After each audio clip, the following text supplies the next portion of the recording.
चलिए दोस्तों, मैं लेके आया हूँ आपके लिए केमिस्ट्री क्लास 12 यूपी बोर्ड 2025 के लिए मोस्ट इंपोर्टेंट वीडियो। दोस्तों, अगर आप 8 मार्च का एग्जाम देने जा रहे हैं तो ये वीडियो आपके लिए है। मैं आपको मात्र 2 ऐसे नियम बताऊंगा जो यूपी बोर्ड केमिस्ट्री में हर साल रिपीट किए जा रहे हैं या 1 साल या 2 साल छोड़कर लगातार रिपीट किए जा रहे हैं। दोस्तों, अगर आपको यही नहीं पता होगा कि कौन से क्वेश्चन है जो यूपी बोर्ड में हर साल रिपीट किए जाते हैं या 1 साल या 2 साल छोड़कर लगातार रिपीट किए जा रहे हैं, तो आप अच्छे से तैयारी नहीं कर पाएंगे और आप ज्यादा पढ़ने के चक्कर में जो मोस्ट इंपोर्टेंट क्वेश्चन है उन्हें छोड़ देंगे। तो इस समस्या को देखते हुए मैं आपके लिए सभी सब्जेक्ट के मोस्ट इंपोर्टेंट क्वेश्चंस लेके आया हूं। दोस्तों, मैंने फिजिक्स में जो क्वेश्चंस आपको बताए थे उन्हीं में से पेपर आया है। आपको अगर यकीन नहीं तो आप जल्दी जल्दी जाकर देख सकते हैं। प्लेलिस्ट में मेरी सारी वीडियो मिल जाएंगी फिजिक्स की, और केमिस्ट्री में भी मैं जो बता रहा हूं वही करें आप। तो मोस्ट इंपोर्टेंट जो क्वेश्चंस हैं वही कराता हूं जो यूपी बोर्ड में जो हर साल रिपीट किया जा रहा है। आप केमिस्ट्री के जो मोस्ट इंपोर्टेंट क्वेश्चंस हैं सारे के सारे मैं अपलोड कर दिए गए हैं, आप प्लेलिस्ट में जाकर देख सकते हैं। और मैंने 10 अभिक्रियाएं भी बता दी हैं कि कौन कौन सी 10 अभिक्रियाएं आपको करनी है जो यूपी बोर्ड में हर साल रिपीट की जा रही हैं या 1 साल या 2 साल छोड़कर लगातार रिपीट की जाती है। क्योंकि जो यूपी बोर्ड है वो 95% पेपर पिछले कुछ सालों से ही रिपीट करता है। इस बात का आपको ध्यान रखना है, उसी को मद्देनजर रखते हुए आपको अपनी तैयारी करनी है। ठीक है, तो जो मेरे पास पढ़ रहे हैं तो उन्हें तो पता है, लेकिन फिर भी आप जो नहीं भी पढ़ रहे, जो न्यू बच्चे ऐड हैं, तो आप एक बार ये वीडियो देखें और मेरी प्लेलिस्ट देख लें, जिससे आप यूपी बोर्ड 2025 में धमाल मचा सके 8 मार्च को होने वाले पेपर में। तो चलिए दोस्तों, मैं आपको 2 नियम कराऊंगा जो यूपी बोर्ड 2025 के लिए मोस्ट इंपोर्टेंट रहने वाले हैं। ठीक है, तो चलिए बढ़ते हैं, पहला नियम देखते हैं कौन सा है। चलिए दोस्तों, देखते हैं राउट का नियम। मोस्ट इंपोर्टेंट नियम है, इसे आप अच्छे तरीके से कर लेंगे। 2018, 2022, 2023 और 2024 में पूछा गया क्वेश्चन है यूपी बोर्ड में। और किसी के पास अगर 2024 का पेपर है, उसके पेपर में एक क्वेश्चन नहीं दिया गया, तो आप ये ना सोचे कि यूपी बोर्ड 2024 में आया हुआ नहीं है, क्योंकि जो यूपी बोर्ड है वो हर साल 7 सेट बनाता है और 7 के 7 सेट आपके पास उपलब्ध नहीं होंगे। तो इस चीज का ध्यान रखेंगे। अगर आपको मैच करना है कि ये 2024 में आया हुआ है या नहीं, तो आपको अनसोल्ड पेपर देखना पड़ेगा। मैंने अनसोल्ड पेपर से ही क्वेश्चन सेट किए हैं सारे के सारे, तो आप देख सकते हैं। इसलिए आपके लिए ये जो वीडियो है बहुत ही ज्यादा फायदेमंद है। ठीक है, तो राउट का नियम आप अच्छे तरीके से कर लेंगे। मैं समझा रहा हूँ क्या है। राउट का नियम जो है वो मोल प्रभाज या मोलंस की आपने डेफिनेशन पढ़ी होगी, उसी पर आधारित है। ठीक है, तो क्या है हमारे पास आंसर, वाष्प दाब में अपेक्षिक अवनमन विलयन में उपस्थित। ठीक है, अवनमन विलयन में उपस्थित विलेय पदार्थ के अणुओं की संख्या। विलेय क्या होता है पहले सीखेंगे, बताया था मैंने जब विलयन पढ़ाया था चैप्टर। विलेय और विलायक और विलयन, ये 3 चीज होती हैं।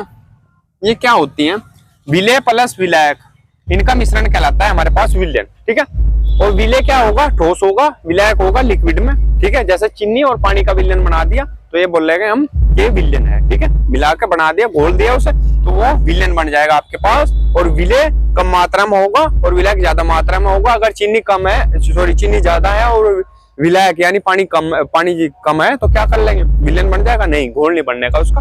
ठीक है, तो विलयन बनने के लिए क्या आवश्यक है कि विलायक ज्यादा मात्रा में हो, यानी पानी ज्यादा मात्रा में हो, और विलेय यानी चीनी कम मात्रा में हो। ठीक है, तो सिंपल है।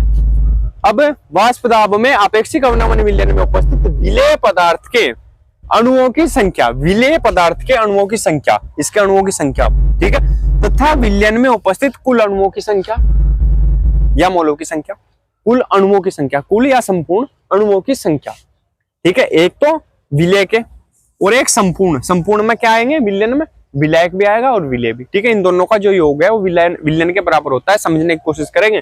ठीक है, अगर यहाँ से भी समझ में नहीं आ रहा इतना और ज्यादा बेसिक समझना, तो मेरी वीडियो जाकर देख सकते हैं आप, वहां से सारे मोस्ट इंपोर्टेंट क्वेश्चंस आपको मिल जाएंगे, वहां और अच्छे से समझ में आ जाएगा। लेकिन मैं यहाँ मोटा मोटा समझा रहा हूँ क्योंकि एग्जाम नजदीक है। ठीक है, तो क्या है, वाष्प दाब में अपेक्षिक अवनमन विलयन में उपस्थित विलेय पदार्थ के अणुओं की संख्या। ठीक है, मान लिया हमने विलेय के अणुओं की संख्या कितनी है, n है, स्मॉल है, और विलायक की n है। ठीक है, विलायक के अणुओं की संख्या n है, और जब विलयन की बात करेंगे हम तो क्या होगा, n प्लस n टोटल हो जाएगी, क्योंकि विलेय और प्लस विलायक क्या है, विलयन। ठीक है, तथा विलयन में उपस्थित कुल अणुओं की संख्या के अनुपात के बराबर है, कुल अणुओं की संख्या के अनुपात के बराबर है। अब n प्लस n है, किसकी संख्या के बराबर है, विलेय के अणुओं की संख्या हमने मान ली n, और विलयन में उपस्थित संपूर्ण अणुओं की संख्या, तो क्या होगा, n प्लस n। ठीक है, तो इसे क्या लिख सकते हैं हम, n का अनुपात किसके है, n प्लस n के अनुपात। ठीक है, मान लिया 1/2 है, 1/2 को क्या लिख सकते हैं हम, 1:2 लिखा जा सकता है। ये तो पहले पढ़ लिया होगा 8वीं क्लास में। ठीक है, लिखा जा सकता है। तो ये अनुपात है, ठीक है, ये अनुपात ही है किसका, विलय के अणुओं की संख्या और टोटल अणुओं की संख्या का, ठीक है, क्लियर। तो ये आपका राउट का नियम है। यदि विलयन में अवाष्पशील विलय पदार्थ के मोलों की संख्या n और विलायक के मोलों की संख्या n, ठीक है, विलय के मोलों की संख्या n, विलय के अणुओं की संख्या, ठीक है, विलय पदार्थ के मोलों की संख्या या अणुओं की संख्या n है और विलायक के मोलों की संख्या n है, क्लियर, विलय के मोलों की संख्या n है। तो विलय का मोलंश क्या होगा, मोलंश बताओ क्या होगा, n बटे n प्लस n, ठीक है। जो विलय है, विलय की निकाले ना तो विलय ऊपर आएगा, ठीक है, और नीचे भी आएगा, किसके साथ, टोटल की बात होगी, क्योंकि विलय प्लस विलायक का अनुपात, क्लियर। और राउट के नियम के अनुसार क्या होगा, P0 माइनस PS बटे P0 बराबर किसके होगा, n बटे n प्लस n बराबर x विलय, यानी ये क्या है, मोल प्रभाज, ठीक है, विलय का, इसलिए विलय लगाया, x मोल प्रभाज को प्रदर्शित करते हैं, और विलय लगा दे तो विलय का मोल प्रभाज या मोल अंश, ठीक है। तो आप इसे याद कर लेंगे। और क्या, P0 बराबर क्या है, P0 क्या है यहाँ पर, शुद्ध विलायक का वाष्प दाब, शुद्ध विलायक का वाष्प दाब, और PS क्या है, अवाष्पशील विलय मिलाने पर प्राप्त विलयन का वाष्प दाब, ठीक है, क्लियर है, यहाँ तक कोई दिक्कत तो नहीं है। तो आप इसका स्क्रीनशॉट ले लेंगे और भाई से अच्छे तरीके से करेंगे नियम को, ठीक है, और ज्यादा जितना ये मैंने कराया बस उतना ही करेंगे, ठीक है। और विलय और विलायक समझ लेंगे अच्छे तरीके से, अगर नहीं समझ में आया हो तो कमेंट करके मुझे बताएंगे, ठीक है। तो विलय क्या है, विलय विलयन में उपस्थित कम मात्रा में जो उपस्थित होगा वो पदार्थ है, और विलायक जो ज्यादा मात्रा में विलयन में उपस्थित होगा वो पदार्थ है, ठीक है, वो लिक्विड है, ठीक है, पदार्थ ही मान लेते हैं इसे। तो विलय प्लस विलायक जो इन दोनों का जो मिश्रण है इसे बोलते हैं विलयन, ठीक है। तो सिंपल समझ में आ गया ना ये कैसा हुआ, n बटे n प्लस n, ठीक है।